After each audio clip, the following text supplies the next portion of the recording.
Hello students. Last class we have studied about density and what is the SI and CG's unit of density, how we relate that SI and CG's unit of density.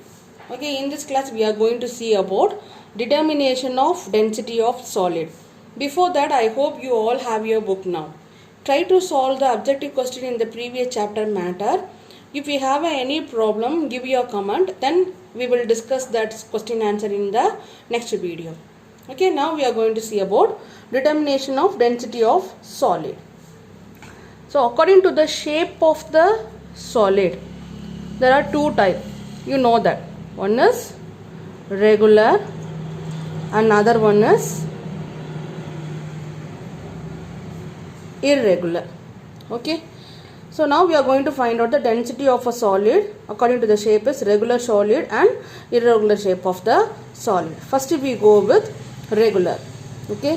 If the shape is regular, they have a perfect definite shape and definite volume also. Here it also have a definite volume, but the shape is irregular. Okay. So if the shape is regular, then we are able to find out the mass of an object using a beam balance. Using a beam balance, we are able to find out the mass of an solid substance. Okay. Now we are going to find out the volume. Why? Because according to the formula of density, density is equal to mass upon volume. With the help of beam balance, we are able to find out the mass of a regular solid. Now we are going to find out the volume. If the shape is regular, then with the help of formula, we are able to find out the volume. For example, if it is sphere, what is the formula? 4 by 3 pi r cube. If it is cylinder, what is the formula? Pi r squared h. If it is cuboid, then that is LBH. Isn't it? So these are the formula. With the help of this formula, we are able to find out the volume. With the help of beam balance, we know the mass. If you know the mass and if you know the volume, then we are able to find out the density of a solid. Density is equal to mass upon volume. Okay. Now we go with irregular. In irregular, there are two cases is there. One is heavier than water, another one is lighter than water. Both are insoluble. That is also important. If it is soluble, then we are not able to use this method. Okay. If it is insoluble and it is heavier than water and lighter than water, we are going to see the what is the method. The method name is displacement method. That is also important. By which method we are going to find out the volume of a irregular shape of solid which is heavier or lighter. That is called displacement method. Okay. Now we go with irregular, at the same time insoluble and heavier than water. Okay. If the shape is regular or irregular, we are able to find out the mass by using a beam balance. With the help of beam balance, we are able to find out the mass of any solid substance, maybe irregular or regular. Okay, we know the mass. Now we go on to find out the volume. If you know the mass and if you know the volume, then it is easy to find out the density. For find out the volume, we are go one method. That method name is called displacement method. Okay, what is the method? By which method we are going to find out the volume of a irregular solid? By displacement method. For that method, we are using some instrument. Okay, maybe this is also question. What are the instruments we are using to find out the volume in displacement method? We are using measuring cylinder, measuring beaker and Eureka can. That can is also otherwise called as a overflow jar. This is measuring cylinder. Okay, starting with 0 and it is increasing. Okay, so we are able to find out what are the quantity of the liquid. We are able to find out the volume of that liquid using a measuring cylinder. Okay, measuring beaker. This is measuring beaker. Nowadays we are buying milk, oil. They are using this measuring beaker. You remember this? Okay, like this can is there.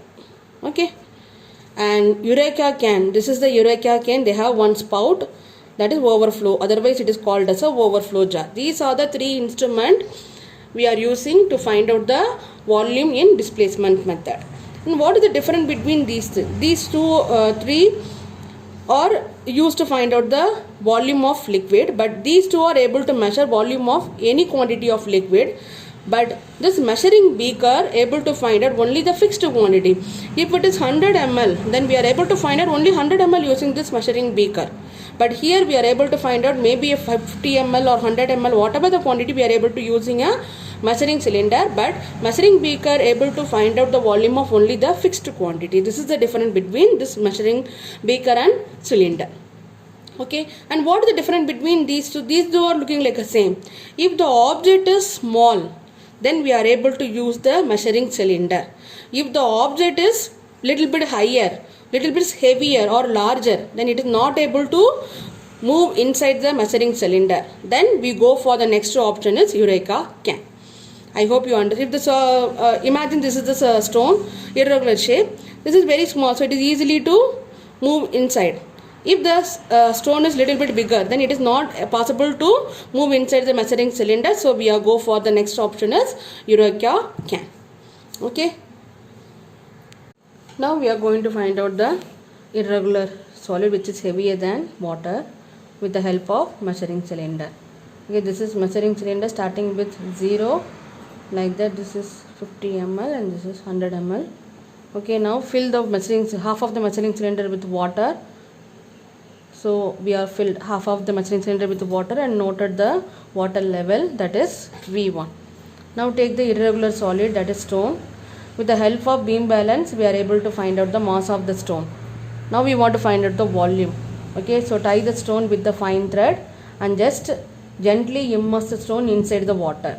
Okay, we are immerse the stone inside the water. How you want to immerse? That is a condition. The stone must be fully immersed inside the water. Okay, you know the partially, so you want to know that fully immersed inside the water. Okay, and do not touch the walls and base of the cylinder. Like that you want to make the arrangement. Due to this volume of stone, the water is displaced by the stone, so the water level is increased. Okay, so the water level is, new water level is noted as V2. Because of immerse in the stone inside the water, the stone is displaced some amount of water. That's why the water level is increased in the measuring cylinder, that is noted with V2. So from this, volume of stone is equal to volume of displaced water. How much displaced? V2 minus V1. So we know the volume. So what is density? Density is equal to mass upon volume. By this method we are able to find out the density of a irregular solid which is heavier. Now the stone is small size. If the stone is bigger size, then we are not able to insert the stone inside the measuring cylinder. So we go for a Eureka can method. Okay, so take the Eureka can. This is otherwise called overflow because this is the one spout is there, through the water is overflow. Okay, that's why it is called overflow jar. And keep this setup on the wooden block and take some beaker here. Okay, now pour the water. The water start filled in the Eureka can. Up to this, after that what happened? The water is overflow through the spout. Okay, then stop pouring the water. Now collect the overflow water in any other beaker. Okay, after stop drinking from the spout, that means the water level in the can is steady. Okay, then remove the can and keep some other new measuring cylinder, dry measuring cylinder.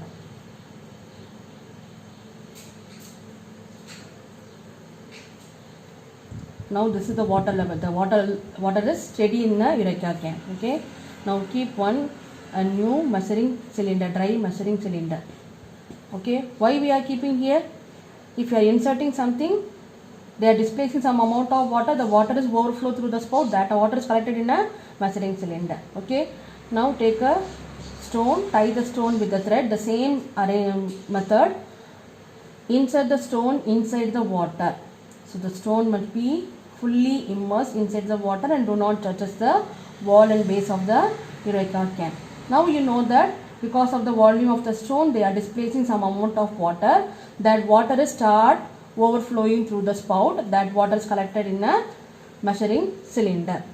Okay, so without disturbing the arrangement, wait for the water collected in a measuring cylinder. After stop drinking from the spout, okay, the level is steady. Then take the measuring cylinder and find out the volume of a water collected in a measuring cylinder V. Okay, because of the stone they are displaced some amount of water. That water is collected in a measuring cylinder. That from the measuring cylinder we know the volume of the displaced water. So we know mass by using beam balance, we know the volume. So density is equal to mass upon volume. So by this method we are able to find out the density of a irregular solid which is heavier than an insoluble. Okay, one more question. If it is soluble, then what we are going to do? If it is soluble, then instead of water we are using some other liquid. Okay, for example, in potassium alum is soluble in water. So if you want to find out the density of potassium alum, then instead of water we are using a kerosene. In kerosene it is insoluble. Like that way we are going to do the find out the density of a soluble. Okay, now we are going to find out the irregular and lighter than water. Okay, so by the displacement method, if the stone is getting immersed inside the water, then they are displacing some amount of water. If it is lighter, means they will float in the water. So there is no variation in the water level. So if you want to find out the volume, there should be some change in the water level. So we want to make it to sink. For that we are using some substance. The name is called sinker. For example, metal or a stone is using. So we are using this piece, metal or a stone, along with it in order to sink it into the water. For example, if you want to find out the cork or wooden block, density of that. So this cork is float in the water. It will not sink. To make it sink, we are using some heavier substance. That substance name is called sinker. So the sinker may be a stone or may be a metal. Okay. So with the help of beam balance, we are able to find out the mass. Now we have find out the volume. For that it want to be sink inside the water, but it is very lighter. It will float. To make it sink, we are using some substance. That name is called sinker. What is the use of the sinker? They are using this sinker, we are make it to sink the cork material inside the water. Okay, this is a method. First take the measuring cylinder, fill half of the measuring cylinder with water and note the water level V1. Okay, next take the stone. So the stone is called sinker. Tie the stone, the same method in a heavier type. So insert the stone inside the water and fully immersed. Do not touch the walls and base of the cylinder. Now this stone is displaced some amount of water. The water level is now increased. The new water level is noted, that is V2. So we know V1 and V2. Now you want to take out this stone outside and tie the stone along with the cork also. Okay. Now the same arrangement here, V1 noted and V2 also noted. Okay, now insert the same method, here the cork and also the stone also fully immersed inside the water. Like that we want to make the arrangement. So the cork also fully immersed inside the water and the stone also fully immersed inside the water. Okay. Now because of this cork, the water level is little bit increased, that is noted V3. Okay, so this is due to the displacement by the stone and this is displacement by the cork. So the volume of the cork is equal to volume of the displaced water, that is V3 minus V2. We know the mass and we know the volume. So then find out the density, mass upon volume. So by this method we are going to find out the density of irregular and lighter than water. So what is the substance we are using here? Sinker. So the sinker is using here just to sink the cork material inside the water. That's why we are using sinker. Maybe a metal or a stone or using as a sinker. This is how we want to measuring the density of irregular and lighter than water. Okay, so we will continue in the next video. Thank you.